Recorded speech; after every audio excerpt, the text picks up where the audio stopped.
Hello and welcome, and in today's video I'm going to be showing you the top 10 most important Ark Tames, so let's get straight into it. In at number 10, I've decided to put the Yuty, as bosses are quite a big part of a general Ark player's playing, and obviously this creature is going to drastically help your performance in a given boss scenario. Although sometimes you can get away without using one, it is still good practice to have one.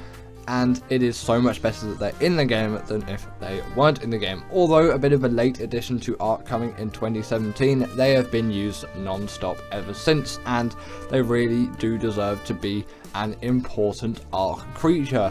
Obviously, these creatures are going to be widely used by so many people, and when they do what they do, where you get, I think it's 25% damage reduction and 25% increased damage with that courage roll, it is just such an advantage to you. You really can't, not use it in a sense, because you just might as well. They're so easy to tame and to obtain, and the benefits you can get from them is just great. And if you're ever wondering what you're actually going to ride in a boss fight, just ride on a UT, and that's probably going to be a job, especially if you're playing on single player. Next up, I've decided to put the Rex, as this has definitely been an important creature across Ark's life and history. Of course, you cannot really have Ark without the Rex, and although maybe, yes, it's not the most commonly used boss creature anymore, or most liked one, at least maybe from my perspective, because I don't really use these things a whole lot from my playing, is what I meant to say. Although people still use these things all the time,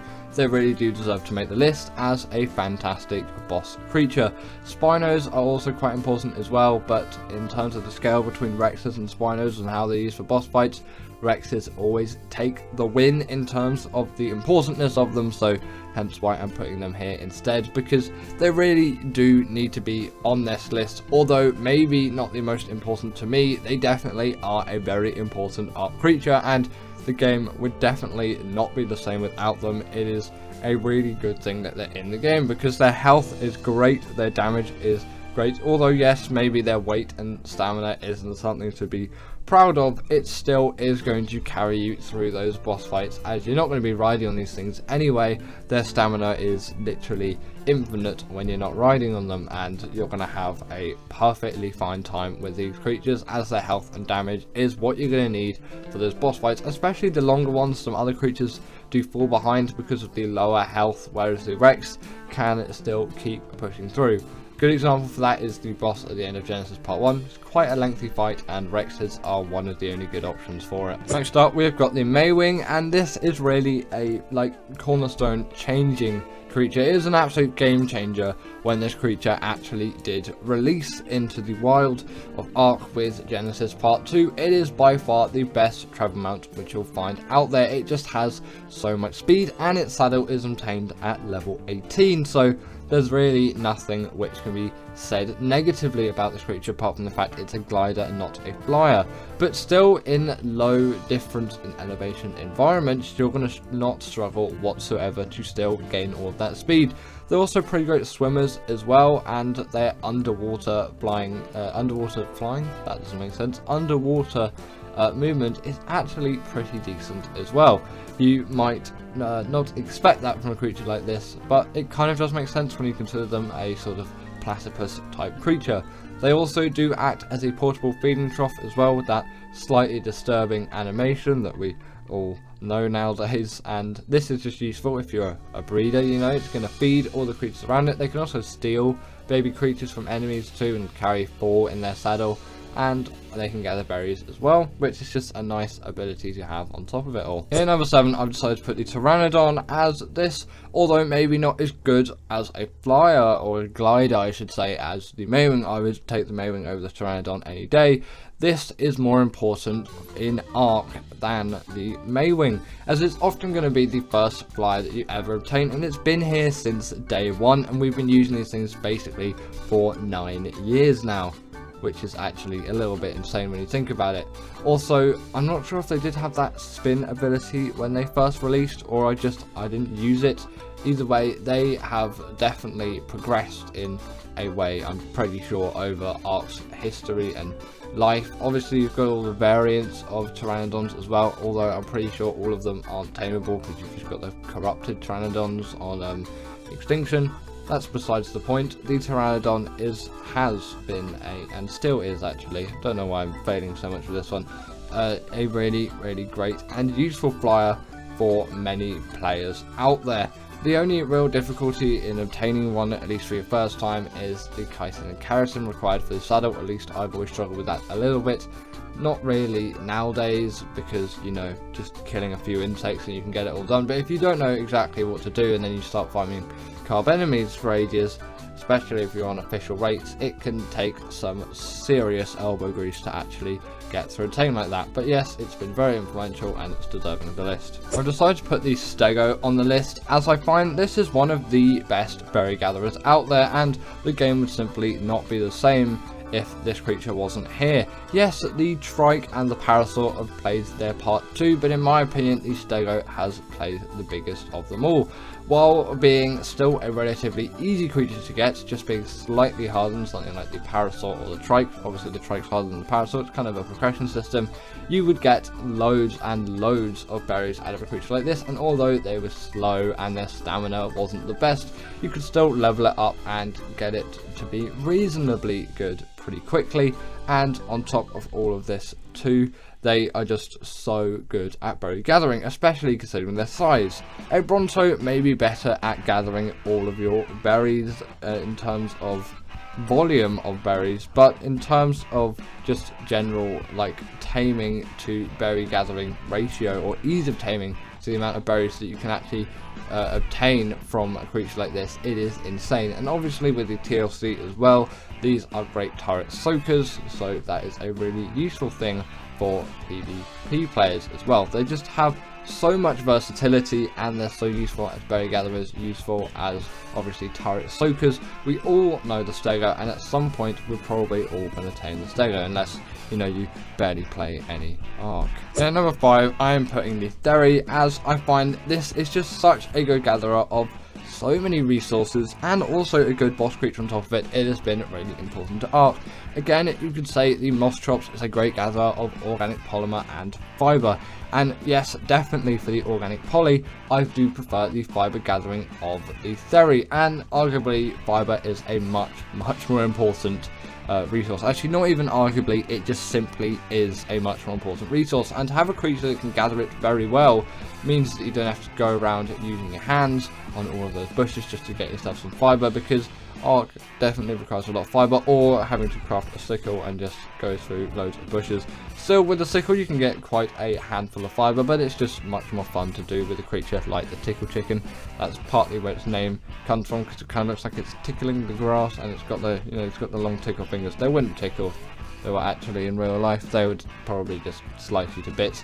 They can also gather loads of wood and thatch on top of that, and meat, hide, chitin, keratin, all those drops that you get from creatures, because at the end of the day they can harvest bodies, which most herbivores actually can't do, and it's a really nice ability for this creature to have. Although taming can be a little bit difficult and time consuming, the saddle was unlocked at level 69.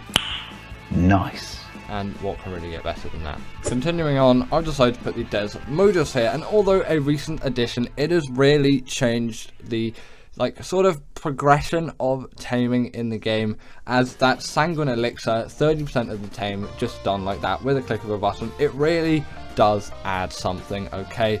That it just changes up the game dynamic for some difficult or longer tames. On top of this, it can also gather blood bags, which has been something which has been an absolute pain to do until the Desmodus released. It is also just a very fast glider, and it can pick players off mounts with absolute ease in given PvP scenarios, so you really won't struggle whatsoever to you know, use this thing for PvP uses, because they are just goated at that in my own words. But also just for PvE, obviously that taming is insane. The blood bag gathering also makes them really good for taming bloodstalkers, and I love that creature. I'll give it a brief honorable mention as an important Ark tame, although it doesn't deserve to be on this list in my opinion, just because the other creatures here are a little bit more important than it. At number 3, we have got the Argentavis, and this has been here just for so long nowadays. It's been here since day 1, I'm pretty confident, and on the island this is an absolute lifesaver. While the Pteranodon will probably be your first flyer, this is where the game is really going to change for you. You're going to notice a lot of progression difference when you get yourselves an RG. The weight and stamina difference between the Pteranodon and the RG is absolutely insane, especially considering their weight reduction on things like crystal, metal and obsidian. Don't know what crystal is. Guess I have to make a mod and make crystal now. Either way, these creatures are great for transporting all of those goods, and their saddle acts as a portable smithy too, especially if I'm doing caving, I find, and an Artiplura gets my armor and just completely destroys it. I like to do 3 caves in one go instead of just going back to my base, because my base is usually in the north and quite a lot of the caves are located in central and southern regions. I like to do just a few in one go, and if I have some metal stored in my RG, obviously smelted, I can repair my flat gear before going to the next cave instead of having to go all the way back. Just a tip that I like to use a lot of the time. If you pair this thing with an Anki or a Dodic as well, you're going to get a lot of great gathering out of this creature, because you know those creatures can gather like there is no tomorrow, and with the weight reduction it is just great to have.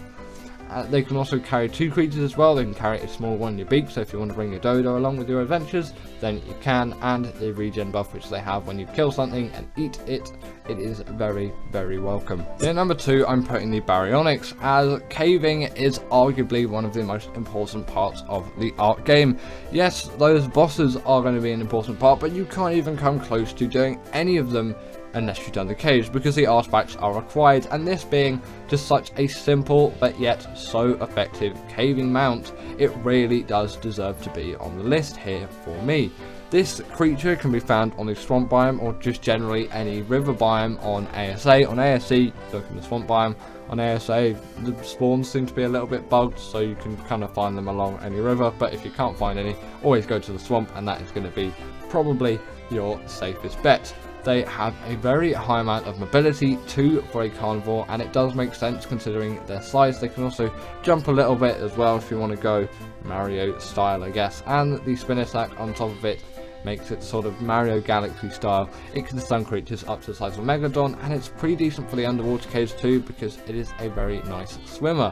The reason why it's just so great for caving is the damage and health and mobility is simply so amazing for doing those caves, and on top of that it is the perfect size to fit into basically all of them. Don't try the artifact of the Skylord cave though, because that will never work in your favour, and that is why I find these creatures just to be so important. Now for me, this is my most important Ark tame of all time, the Deinonychus.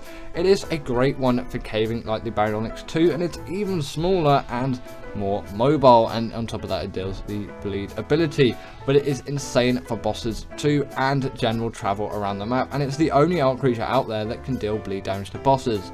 And sometimes when I'm with my pack of Deinonychuses, and actually most of the times, I'll skip out on using something like the Yuty, because the boss is only lasting about a minute and a half, 2 minutes anyway. It really does not make any difference, and maybe just lugging a Yuty around, it's not really what I want, and I want to be riding on one of the Deinonychuses to actually get it out and done as quick as possible. So the Yuty would essentially basically be doing nothing. Obviously I could set it to do it, but still I wouldn't really want that. It just kind of makes that scenario a little bit more messy, so that would be the only time that I wouldn't use it.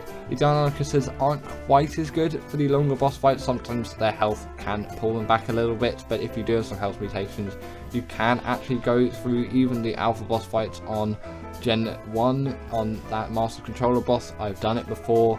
Just, you know, you are going to need some pretty buffed up Deinonychuses for that. They also take no ball damage, which is just a nice addition for them to have, and scaling walls or vertical surfaces is an absolute ease, as they can simply jump across them and up them. It is going to be one of the easiest things that you encounter with this creature. It's general travel around the map. It is absolutely insane how good these things are as traveling mounts. and they're just so good at such a wide variety of things. I really do need to put them in at the #1 spot. Now, of course, we must shout out our patrons, Ekaterina Puchkova and Karina Thorne, who are our paid Patreon members at the moment. Thank you for all your support. I really appreciate everyone on this list. Everyone else is, of course, free members. Thanks for the support, though.